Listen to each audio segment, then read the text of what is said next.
fam, first Friday, and one of the things to always keep a good family going and keep them actually growing strong is to start one out that is a loving family and a family where the people actually do love each other. So, here's number two of 101 ways to make love without doing it. And that is to give a hug.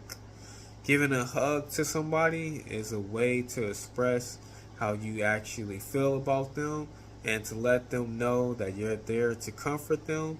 It's also a form of just being there and showing somebody that you're supportive of them and whatever they may be doing, or that you're just there with them. So, go to somebody you know and give them a hug. This is another way to make love without actually doing it. Now, in terms of my topic on tonight, I will be talking about baby mama, baby daddy drama. And don't forget to like, share, or make a comment on my actual video, or depending on where you are actually watching it from, subscribe to my actual channel. But enough of that, let's get into the video. Okay, so something that is definitely prevalent in our society is someone having a baby daddy or a baby mama. And in most cases, just calling them a baby daddy, baby mama, that possibly means that they didn't get married, or that they aren't married, or if they were married, they're no longer with each other. And then comes along with you actually having a kid and how you guys have to go about co-parenting this kid and raising this kid up to be a nice young man or a nice young woman, or possibly multiple kids that you may actually have by someone who you are no longer really with. This is always a tough thing for anyone who actually goes through this, because in most cases, one of the partners actually did really love the other one and wanted things to actually work out. But for whatever reason, things didn't work out, and one of the partners had to move on, or they both just had to move on. Then they have to come back together, because whether or not they want to face it or not, they're going to have to deal with each other for the rest of their kids' lives, because their kid that they have together ties them together. And what do I mean by that? I mean, even if the kid is 18 and he's living on his own, or she is living on her own, eventually if they get married, then you guys are going to have to come together for their marriage. Eventually, if they have their own kids of their own, then you guys are going to have to come together to actually see your grandkids. Or even if they have things before they turn 18, like a school recital, a football game, basketball game that they're playing in, them getting certain achievements for how well they do in school, or having Mother's Day or Father's Day celebration, or just things going on at their schools. You're both going to be invited to those things, and even if one parent doesn't want to invite the other one to this thing, it's going to cause the kid to wonder, why doesn't my mom ever come to this or that, or why does my dad don't come to this or that? And then you eventually will have to talk to them as far as what's going on with their whole situation, why they constantly keep you away from your father or your mother.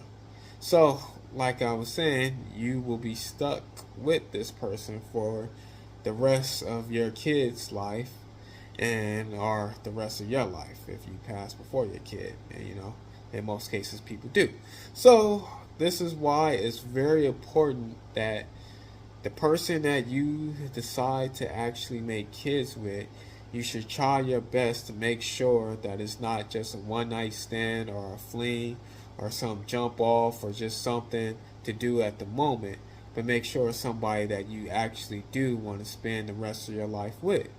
And then two, it's important that you watch to make sure that you have things not all the way together, because there's some of us will never be able to have everything perfectly fine how we want it to be before we have kids. But you want to make sure you got some things taken care of, because oftentimes people will make kids and not really be prepared to take care of themselves, let alone the kid that they're actually bearing, and then they have to go and deal with the drama of the person that they laid with, who possibly doesn't have themselves together, and now you have this kid in the world that you have to raise, and this kid is at a disadvantage because of what you brought them into. Now, another thing that definitely comes into play with baby mama, baby daddy's drama is in terms of what is for the kid and what is not actually for the kid.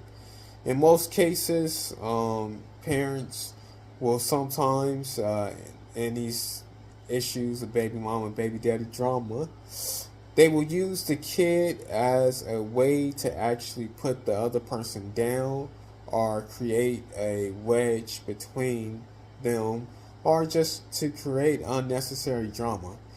For instance, if you're going as a male and you're trying to pick up your kid, and your baby mama saying, hey, he's crying and I don't like him crying, he shouldn't be crying when he's seeing you.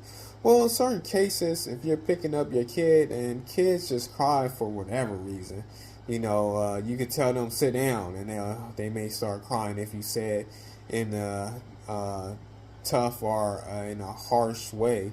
Or if you just tell them, hey, you can't have any cotton candy right now, they may actually start crying. So kids are going to cry when you're picking them up. And then, of course, if you haven't been seeing them a whole lot or whatnot, and the other parent has been seeing them more, it's natural for them to cry, to say, hey, I'm getting picked up by this person, and I don't know where they go take me. I know they may be my dad or my mom, but I'm not used to actually being with them. But I think that's just one of those things where, they will grow to actually get to know you. So even though they may cry in the beginning, it doesn't mean that that person is a bad dad or a bad mom.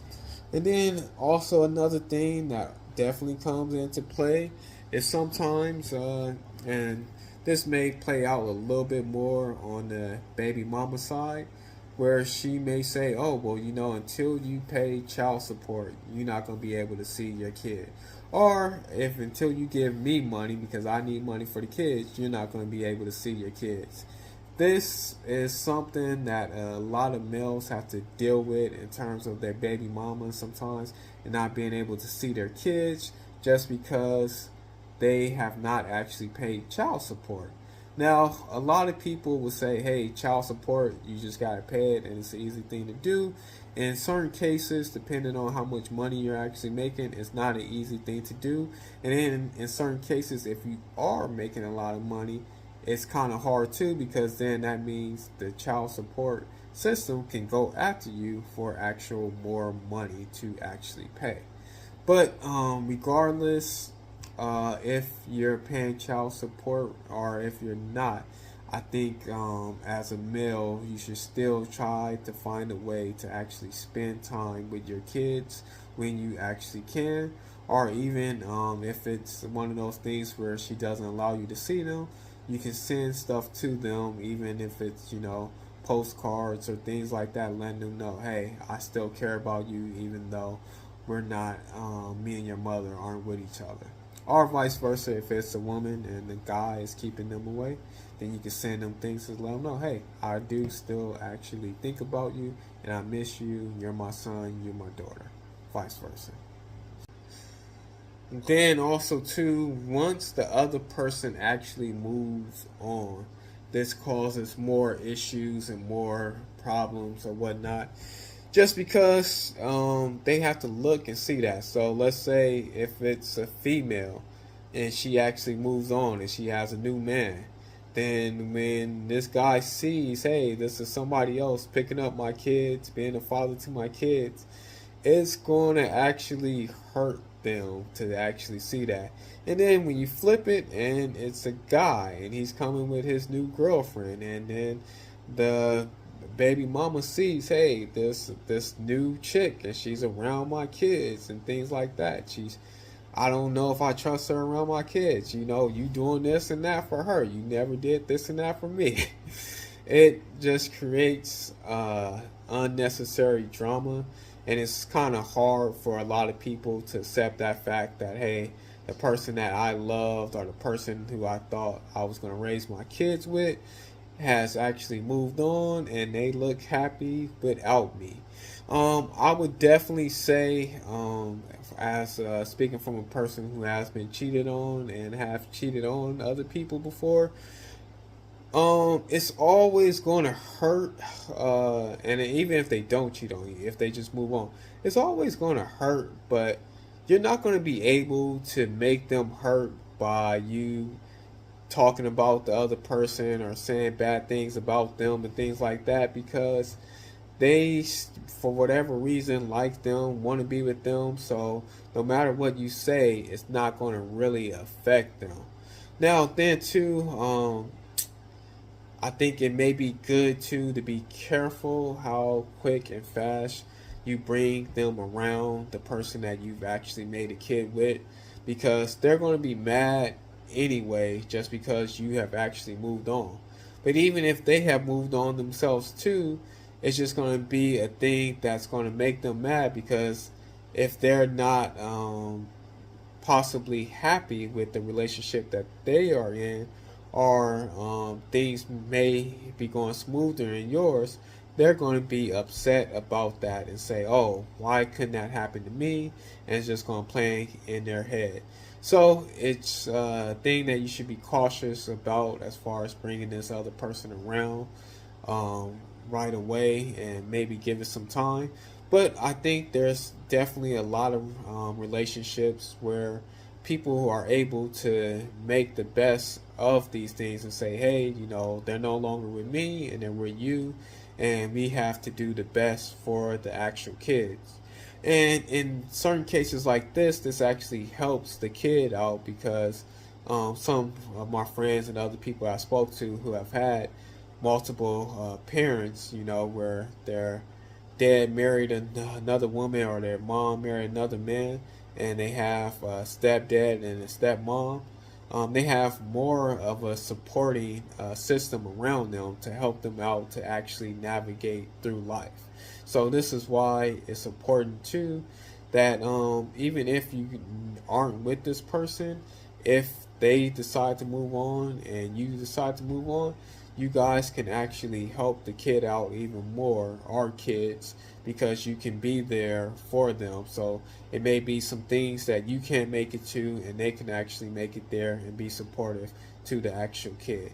So work things out, not for the good of you and them getting back together, but for the good of the kids or kids that you may have with that person, so that they can grow up to be a outstanding person in this world.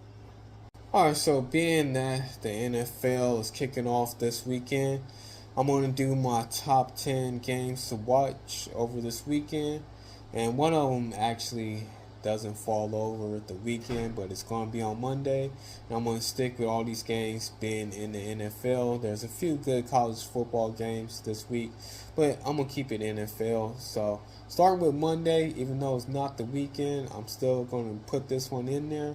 But surprise, surprise, I am going to pick the Chicago Bears to beat the Minnesota Vikings on Monday night.